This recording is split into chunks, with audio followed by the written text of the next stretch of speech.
Hello everyone, what's up?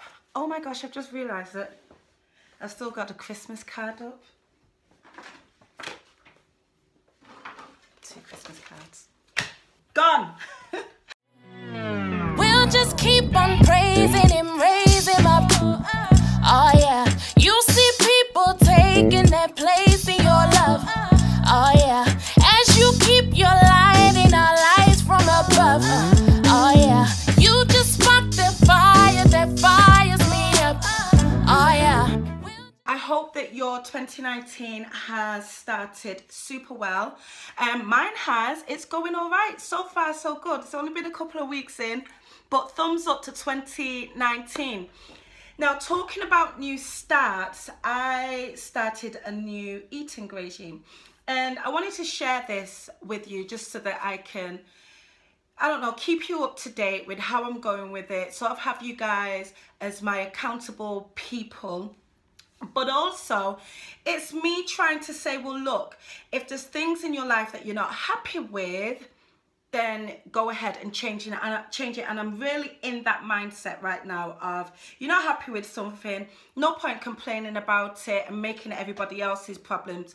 Do something about it. So I've not been happy with my weight, and that's been affecting me, and therefore affecting my marriage and affecting my sex life. So yeah, it's affecting all areas of my life, because how you feel about yourself is super important. I cannot rely wholly and put the pressure of how I feel about myself on Mr. Chiwako. Like, I can't wait for those words of affirmation every time before I start to feel great about myself.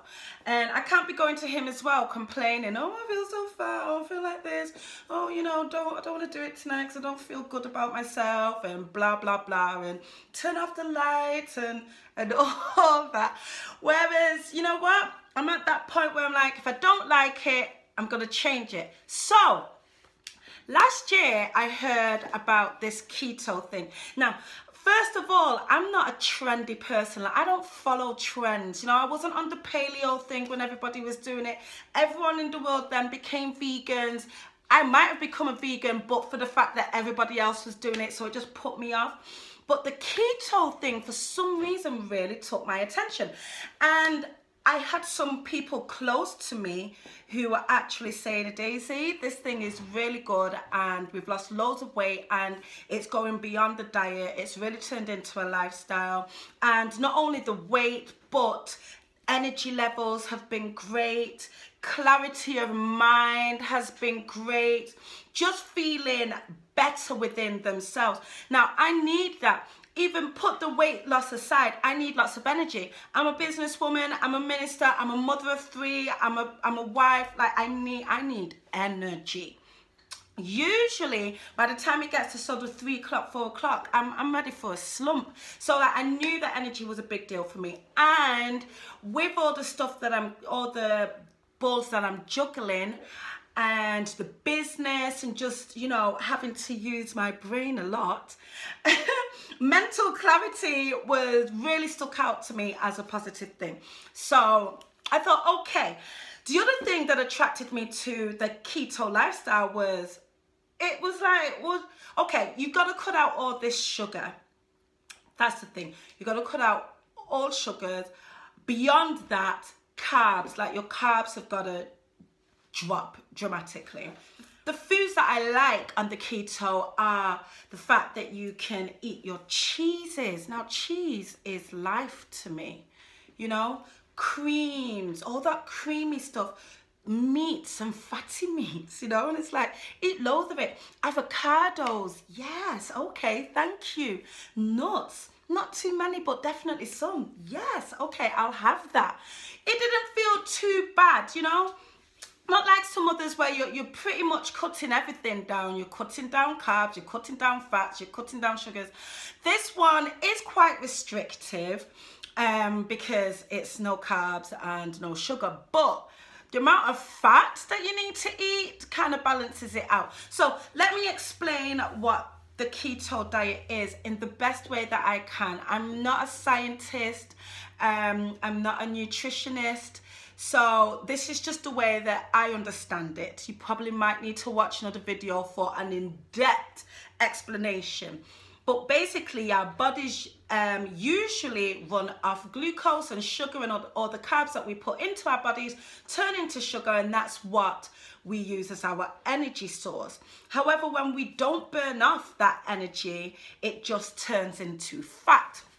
So with the keto, what happens is, because you're restricting all that carbs and all the sugar, your body starts to produce something called ketones, which then causes your body to burn fat as its energy source. So even as I am sitting here, my ketones are working and I am burning fat. The energy that I'm using to do this video is fat. So as I'm talking to you, fat is just burning away from me. That to me is just amazing. I love that. So when I started, I was like, how do I know that I'm in ketosis? And so I did a bit of research, and you can test your urine or your blood to see if you're producing ketones. So I chose for urine because I'm not about pricking myself to draw blood. And I got this. This comes with, I think it was 125 strips, pee strips, and they look like this. And you pee on them and it will change color here, or it might not change color actually if you don't have any ketones. So when I first did it, I was very much on this level with no sort of color, which means negative ketones. Your body's not burning any fat. So then when you get into ketosis and your body starts to produce ketones, you move up in color until you get darker and darker. So pretty much I've not really experienced the really dark levels, which I'm really aiming to do, but I've reached this sort of medium level of ketones, and which I get, like, I'm literally obsessed with peeing on this stick. Every time, like, I'm sure you're only supposed to test yourself like once a day. I mean, but every time I go to the toilet, if I'm in the house, I'm peeing on a stick. Just to see that color. But that's been really helpful because I've really discovered what kicks me out of ketosis and what allows me to stay in, you know, what I've got a little bit of wiggle room with. So that's the thing. If you eat the wrong foods or you try and cheat, you can get kicked out of ketosis, which means that your body's going to go back to its usual function of relying on carbs and sugar, and it's not going to be doing that whole thing of burning your fat as the energy source. So the whole aim of the game is to stay in ketosis, to keep those ketones being produced so that your body is just naturally burning fat. As you sleep, as you walk, as you talk, you're just burning fat. So there's certain things that will definitely kick you out. Obviously, if you're going to have a bar of chocolate, you're going to be out of ketosis.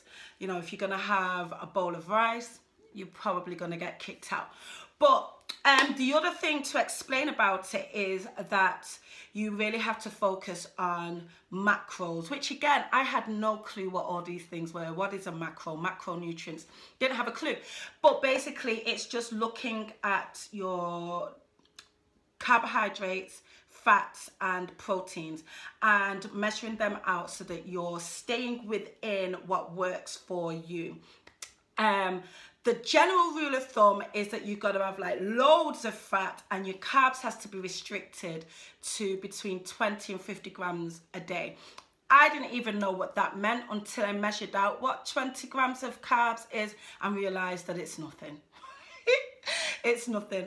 And so that bit of it is really hard. Now, I'm not super strict. I can't be in the kitchen measuring and weighing and all that. So I'm not doing that. I'm just being really, really mindful. Like, I've cut out rice, I've cut out bread, and all, you know, all sugary stuff. I have cut out my beloved chocolate, but I've replaced it with something else, which I'll tell you about in another video. I've cut out all that stuff, and so pretty much my meals are meat and veg.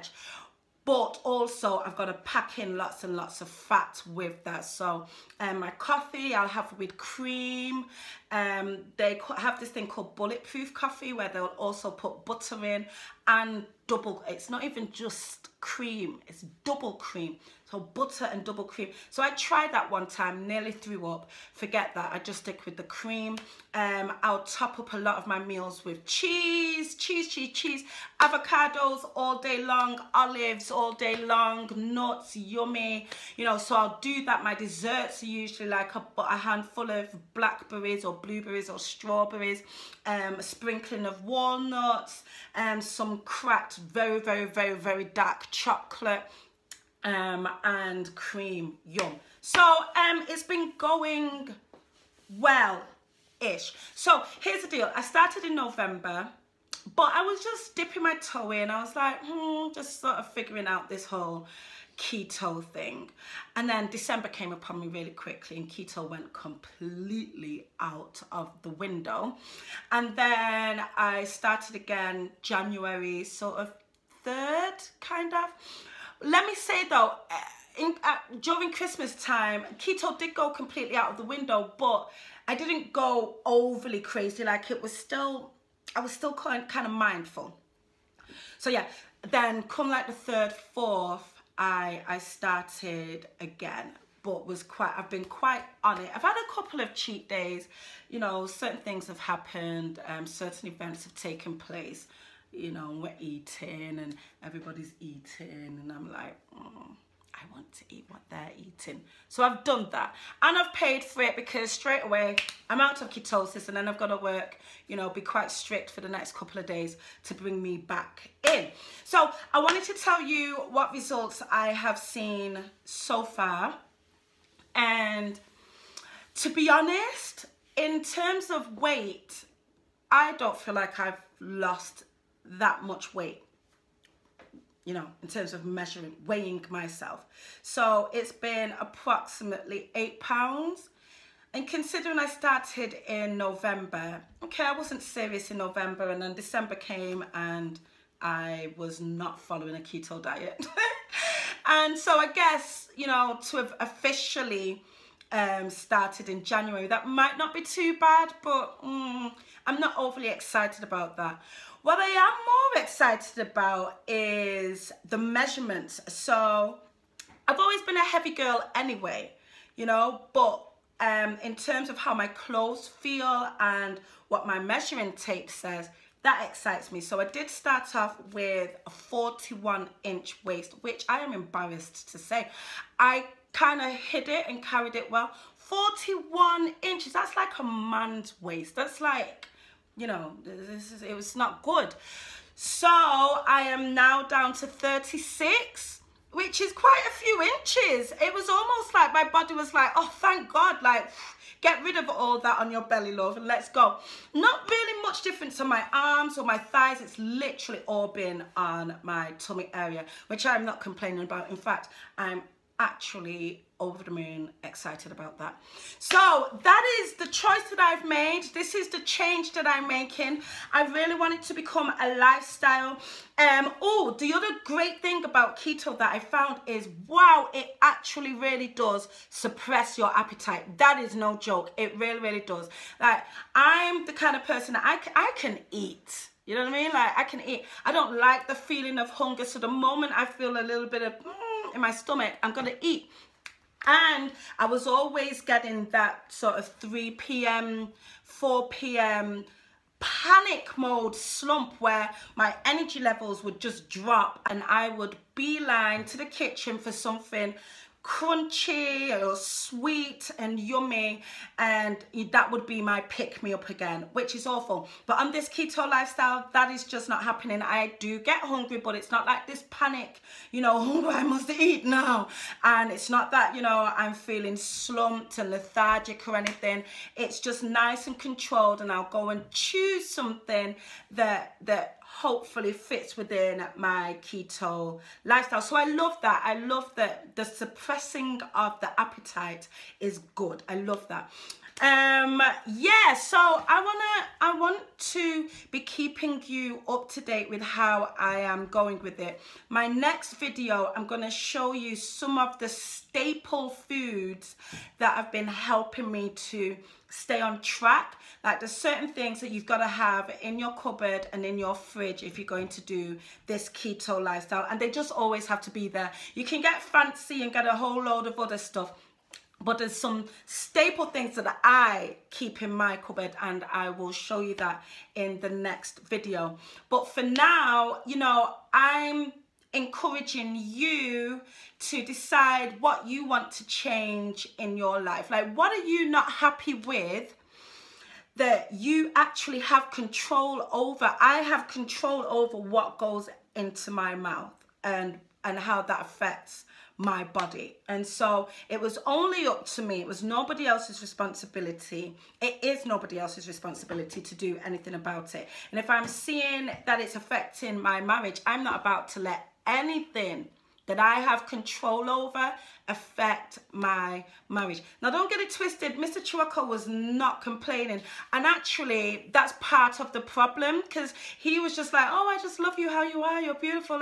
This is the mother of my children and all this and all that. Great. But at the same time, it's making me super comfortable to the point where I'm uncomfortable. So, you know, I had to do it for me. And a lot of the times, we have to deal with ourselves if we want to have a positive impact on our marriage as a couple. So I'm doing this for me. And yeah, Mr. Truck and I will go on some joint workouts at the gym. He went out for a jog yesterday, and I was just like, nah, jogging's not my thing. Out in the cold and the rain and stuff. No, I don't do that. But we'll definitely go to the gym together, and he has been supporting me on this journey. He didn't at first. He kept buying like cheesecakes and stuff and you know, bringing them to me, but now that he knows that I'm serious, he's absolutely on board. And when he's cooking, he is making an alternative for me, which I really, really like. That's nice. And he's seen a difference as well, so that's encouraging. So yeah, if you guys can put in the comments below, what are you unhappy with but have decided to make a change about this year? I'd be interested to know. So pop that in the comments. Also, don't forget that you can email me, admin@marriageforreal.co.uk, and go ahead and visit the website, www.marriageforreal.co.uk.